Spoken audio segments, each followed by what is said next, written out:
Portrayed, a tale of Christmas spiritual pollution by SternWriter. Part 5. Clock and Elvis. Clock and Elvis literally didn't know the meaning of Christmas, Calum said, and they're postgrads. Clock Wang and Elvis Lee were two of the sparkier students Calum and Robert had met the week before. Despite being Dutch, Wim had somehow wangled himself a gig teaching English to mature students at the Institute of Coal Mining. Being lumped together as outside country people had its benefits. For a laugh, Wim had asked if any of the new lot from Edinburgh University fancied being guest lecturers. Robert and Calum had grabbed the opportunity, as talking to Chinese students was proving to be much harder than they'd imagined. Wim had explained there was no money in it for them, but he'd promised it would be a fun and interesting experience, and so it had turned out. On the way to the Coal Mining Institute, Wim had explained to Calum and Robert why they were finding it so hard to meet Chinese students. "It's nothing to do with you," he'd said. "I've had no problem making Chinese friends, even when my Chinese was as shit as yours." By now they knew that Wim wasn't being rude, just Dutch. And anyway, they knew their Chinese had a long way to go before they could converse as fluently as Wim and his fellow Dutch postgrads could. And it was reassuring to learn that they weren't to blame for their isolation from the Chinese students. From the moment they'd been housed in the designated foreign student dorm, it had been clear that though they might share a campus with the Chinese students, in practical terms, they inhabited parallel universes. The dormitories, even their canteens, were segregated. To enter the foreign students' dorm, Chinese students had to register with a hatchet-faced guard at the front desk, who seemed to see his job as that of prison guard rather than cross-cultural facilitator. Maybe it was. There was no official ban on foreigners going into Chinese dorms, but without any Chinese friends to invite you, they were effectively off-limits. Entering uninvited would have felt touristy and disrespectful, and there was zero possibility of slipping in unnoticed. Even at the Foreign Languages University, Western-looking foreigners were an exotic species. Their Japanese and South Korean dorm mates could get away with it if they dressed down, but big noses turned out to be a real giveaway.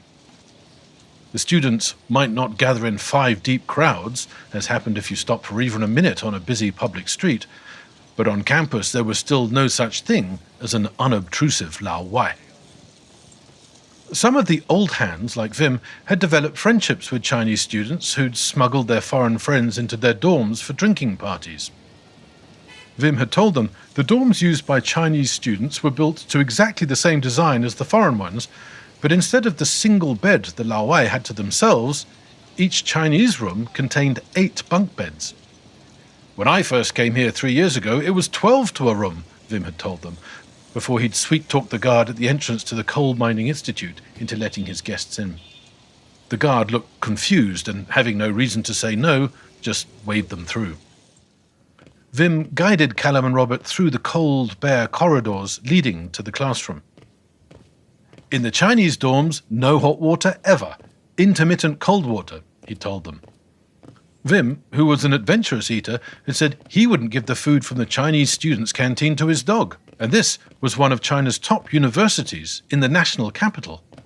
Calum and Robert looked at each other, each deciding not to ever make any further complaints, even to each other, about the cracked windows, rationed hot water, intermittent power and limited canteen menu at the foreign students' dorm.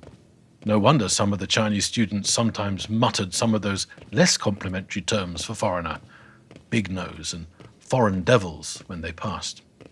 "So you see, it's not personal," Wim had continued, on the way up the staircase to the classroom where 30 coal mining engineers awaited them.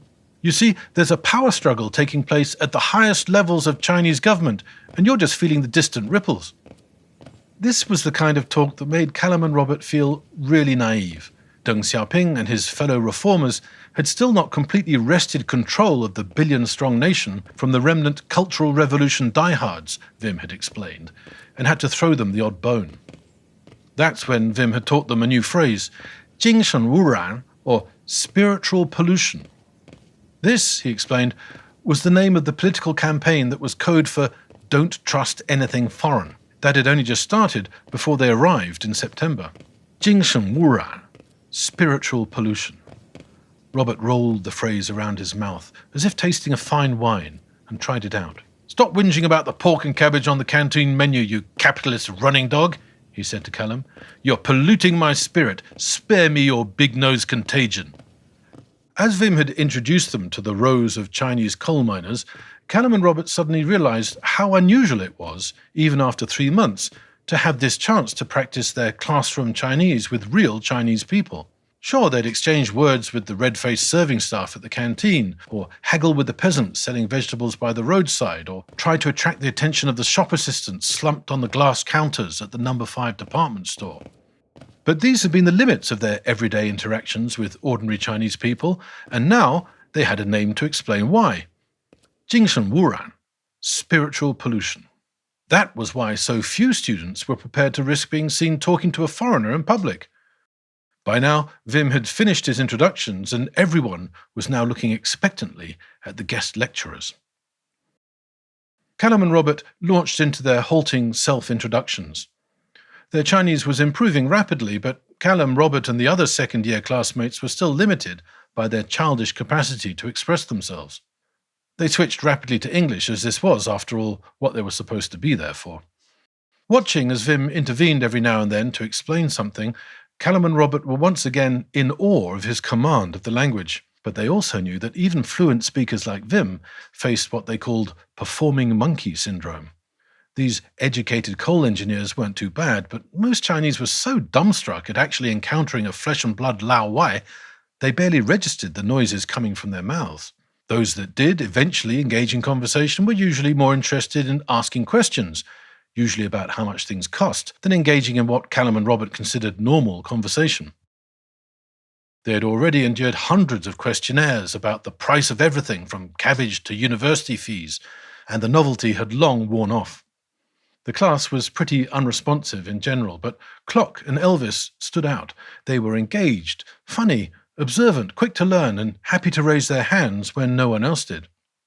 Which is why chatting to Clock and Elvis after the lesson was over had been such fun and so interesting.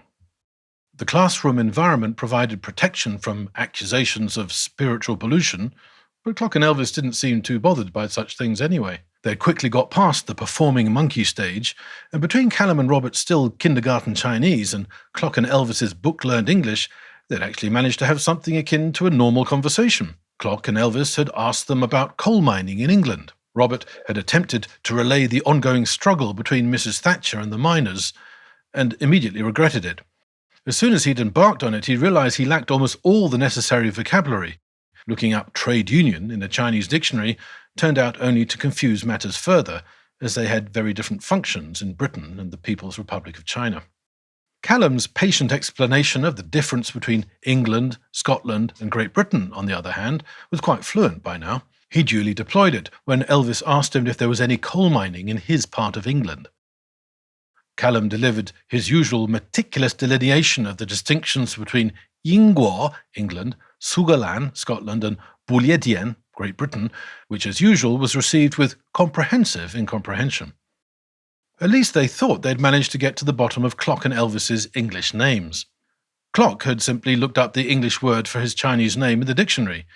He was cheerfully unconcerned at their diplomatic attempts to explain that Clock was not a common name in English.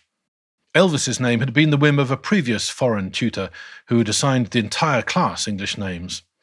Calum and Robert reckoned they knew who it must have been when Elvis introduced his classmates, Muddy and Blind Lemon.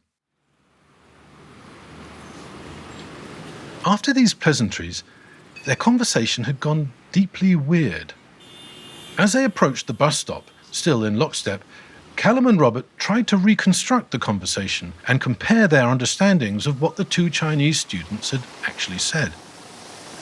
The bus stop was a red-painted pole with a few bus numbers and their destinations handwritten on a square of bare plywood.